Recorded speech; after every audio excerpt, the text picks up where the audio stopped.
ನಮ್ಮ ಯಶ್ ಅವರ ಟಾಕ್ಸಿಕ್ ಗೆಲ್ತದ ಇಲ್ಲ ಧುರಂಧರ್ ಸೆಕೆಂಡ್ ಪಾರ್ಟ್ ಗೆಲ್ತದ? ಕಮೆಂಟ್ ಮಾಡಿ ಹೇಳ್ರಿ. ಎರಡೂ ಮೂವಿಗಳು ಮಾರ್ಚ್ 19ಗ ರಿಲೀಸ್ ಆಗ್ತಾವಂತ್ರಿ. ಅಂದ್ರ ಎರಡು ಬಲಿಷ್ಠವಾದ ಆನೆಗಳ ಹೋರಾಟ ಇದು. ಧುರಂಧರ್ ಹಿಂದ ಸಕ್ಸೆಸ್ ಆಗಿರೋ ಸ್ಟೋರಿ ಆಲ್ರೆಡಿ ಐತ್ರಿ. ಬಾಕ್ಸ್ ಆಫೀಸ್ ನಾಗ 1000 ಕೋಟಿ ಆಲ್ರೆಡಿ ಕಳಿಸೈತಿ. ಆದ್ರ ಟಾಕ್ಸಿಕ್ ಹತ್ರ ಯಶಿನ ಸ್ಟ್ರಾಂಗ್ ಬ್ರ್ಯಾಂಡ್ ವ್ಯಾಲ್ಯೂ ಐತ್ರಿ. ಬುಕ್ ಮೈ ಶೋ ಅನ್ನೋ ಟಿಕೆಟ್ ಬುಕಿಂಗ್ ಆಪ್ ಮೇಲೆ ಎರಡೂ ಮೂವಿಗೂ ಇಂಟ್ರೆಸ್ಟ್ ಸ್ಟ್ರಾಂಗ್ ಆಗಿ ಕಾಣ್ತಾ ಇದೆ ರೀ. ಆದ್ರೆ ಯಶಿನ ಟಾಕ್ಸಿಕ್ಕಿಗೆ 3,65,000 ಜನ ಲೈಕ್ ಮಾಡಿದ್ದಾರೆ. ಧುರಂಧರ್ ಸೆಕೆಂಡ್ ಪಾರ್ಟಿಗೆ ಬರೀ 1,11,000 ಲೈಕ್ ಮಾಡಿದಾರ್ರಿ. ಇದರಿಂತ್ರ ಮೂವಿ ಡಿಸ್ಟ್ರಿಬ್ಯೂಟರ್ಗೆ ಕ್ಲಿಯರ್ ಸಿಗ್ನಲ್ ಸಿಕ್ಕೇತಿ. ಟಾಕ್ಸಿಕ್ ಮೂವಿಗೆ ಜಾಸ್ತಿ ಜನ ವೇಟ್ ಮಾಡಕತ್ತಾರಂತ. ಇವೆರಡೂ ಮೂವಿ ಪ್ರೊಡ್ಯೂಸರ್ ತಮ್ಮ ಡೇಟ್ ಚೇಂಜ್ ಮಾಡೋದಿಲ್ಲ ಅಂತ ನಿಂತಿದಾರ್ರಿ. ಗೌರವದ ಪ್ರಶ್ನೆ ರೀ ಇದು.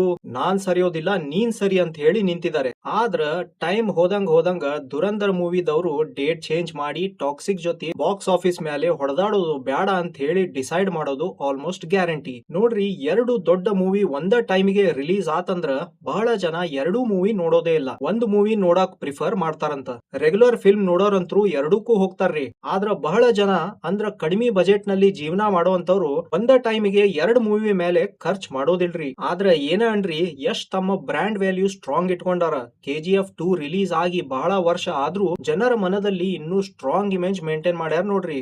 ಟಾಕ್ಸಿಕ್ ಟ್ರೇಲರ್ ರಿಲೀಸ್ ಆದ ಕೂಡಲೇ ಕಾಂಟ್ರವರ್ಸಿ ಸ್ಟಾರ್ಟ್ ಆಗಿತ್ತು. ಅರ್ಧ ಜನ ಟ್ರೇಲರ್ ನ ಎಂಜಾಯ್ ಮಾಡಿದ್ರು, ಬಾಕಿದವರು ಟ್ರೇಲರ್ ಬಹಳ ಅಶ್ಲೀಲ ಇತ್ತು ಅಂತ ಹೇಳಿ ಅಂದ್ರು.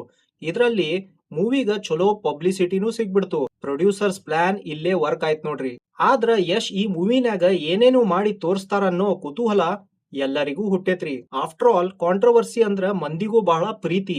ಇಲ್ಲಂದ್ರ ಲೈಫ್ ತುಂಬಾ ಬೋರಿಂಗ್ ಅಲ್ಲೇನ್ರಿ. ನನ್ನ ಅನಿಸಿಕೆ ಪ್ರಕಾರ ಟಾಕ್ಸಿಕ್ ಮೂವಿ 1,000 ಕೋಟಿ ಮಾಡೋಂಗ ಕಾಣ್ತೈತಿ.